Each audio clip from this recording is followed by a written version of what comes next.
Oi, gente, e aí? Eu sou a Ana Laura, moro na Rússia há mais de 5 anos e hoje eu quero trazer um tema bem mais descontraído e mais leve do que os últimos temas dos vídeos aqui no canal. Estavam falando mais sobre política, conflitos, então são temas mais pesados e como esse canal não é sobre política, conflitos, e sim sobre a cultura da Rússia e como é viver na Rússia, eu gostaria de trazer hoje um tema para a gente conversar sobre a literatura russa, mas principalmente sobre como a literatura russa é ensinada aos russos na escola. Então, se você se interessa por como é a sociedade russa, já vai deixando seu like no vídeo que eu tenho certeza que você vai gostar e bora lá! Bom, eu tenho certeza que quando vocês ouvem falar sobre a literatura russa, os primeiros nomes que vêm na cabeça de vocês é Tolstói e Dostoiévski. Para os russos, realmente são dois grandes autores da literatura russa. Mas quando você pergunta para um russo qual é o principal autor da língua russa, eles vão dizer Alexander Pushkin. O Pushkin para eles é como se fosse o Machado de Assis para nós brasileiros. Então é o principal romancista russo e se estuda muito os livros dele nas escolas russas. Desde eu acho que das primeiras séries já estudam alguns textos dele. Então, esse é conhecido como o principal autor da língua russa. E os livros dele são bem mais suaves, bem mais leves do que, por exemplo, Crime e Castigo do Dostoiévski. Bem mais leve mesmo. Então, talvez por isso que ele seja tão popular e agrade tanto a quase todas as pessoas. Eu não conheço uma pessoa que fale que, nossa, não, eu li um livro do Pushkin e não gostei. Agora, eu já ouvi muitos russos que leram Dostoiévski e não gostaram. Porque acharam que é muito pesado, que é muito triste, que é muito escuro, muito uma coisa assim muito pesada de se ler e principalmente para você ler na escola. E sim, já estou aqui começando o vídeo falando que os russos têm que ler Crime e Castigo na escola.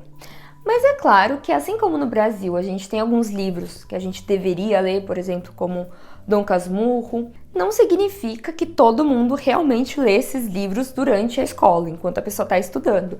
Isso a gente sabe que é uma minoria, assim, das pessoas que têm mais o costume, dos adolescentes que têm costume de ler, que realmente leem os livros da grade escolar. Aqui na Rússia funciona da mesma forma, mesmo porque nem todo adolescente se interessa para ler livros como o do Tolstói ou do Dostoiévski aos 15 anos de idade, aos 16 anos de idade. Então, eu era uma pessoa que tinha interesse por ler esses livros, mas como eu já aprendi russo, eu já queria falar russo, eu me segurei para ler esses livros em russo, o que eu não acho que foi um erro, mas eu acho que poderia ter começado a ler esses livros quando eu era mais nova. Mas eu realmente tinha interesse. Mas eu via que a maioria das pessoas da minha idade estavam interessados em outras coisas. Até quem gostava de ler livro, gostava de ler livros mais de fantasia, de, sei lá, Harry Potter, coisas desse gênero. Livros mais adolescentes, mais infanto-juvenil. Então existe essa discussão na Rússia do como realmente vale a pena você colocar esses livros tão pesados e longos para adolescentes lerem. Até que ponto isso tá ajudando, porque a pessoa começa a ler ali aos 15 anos um livro super pesado e fala, nossa, esse autor é uma merda. Nunca mais vou ler. Eu ouvi isso de um russo, que ele falou que ele leu Crime e Castigo quando ele estava na escola. Não sei se ele leu tudo mesmo, tenho minhas dúvidas, mas ele disse que é horrível, que ele não entende por que gostam do Dostoiévski. Acontece, né, gente? Porque se você é obrigado a ler um livro que você não tem interesse, é muito normal que você não goste de ler esse livro, que você ache ele muito chato, e então mesmo que seja uma grande obra. Mas o único livro do Dostoiévski que entra na grade curricular é o Crime e Castigo, então os outros livros não entram. Mas Crime e Castigo já é mais do que o suficiente para deixar uma pessoa deprimida se ela não tem interesse nesse tipo de assunto, nesse tipo de tema pesado. Mas o Tolstói acaba tendo mais livros dentro da grade curricular, se não me engano são 2 ou 3. Eu vou deixar a lista aqui na descrição do vídeo ou no comentário fixado dos livros da grade escolar da Rússia. Lembrando que os russos estudam só 11 anos e não 12 como no Brasil. Então assim, outros autores que vocês vão encontrar nessa lista é o Lermontov, o Karamzin, o Chekhov, Gogol. E é claro que não poderia faltar mais um autor que é bem conhecido no Brasil, o Bulgakov. Mas assim, embora eu dê o exemplo do Dostoiévski como uma literatura mais pesada, e não no sentido que tem alguma coisa que deva ser censurado, mas psicologicamente é muito pesado porque é muito, como os russos gostam de falar, mrachne, surovoe e slobne, te traz alguns sentimentos mais negativos, tanto que muitas pessoas que sofrem de depressão adoram ler. Sou suspeita para falar.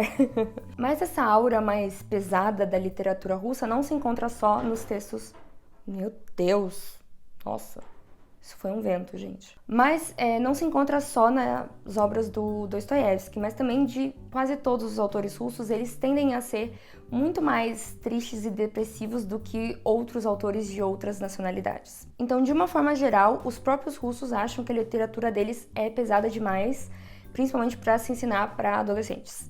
Então sempre tem um debate sobre quais os livros que devem entrar ou não. Só que ao mesmo tempo é a literatura do país deles, então eles têm que estudar, eles têm que saber que existiu essas obras.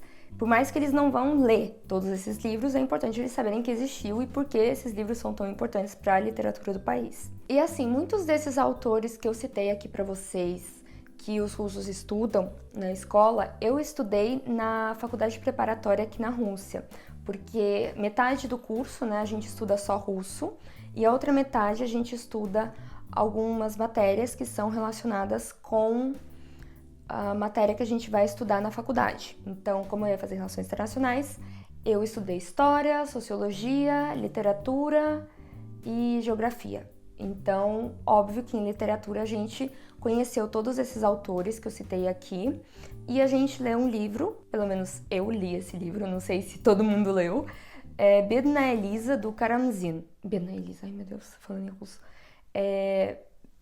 Coitada Lisa, pobre Lisa, na verdade. Meu Deus, não dá pra falar dois idiomas ao mesmo tempo. Eu acho que a tradução desse livro é Pobre Lisa, mas eu não tenho certeza.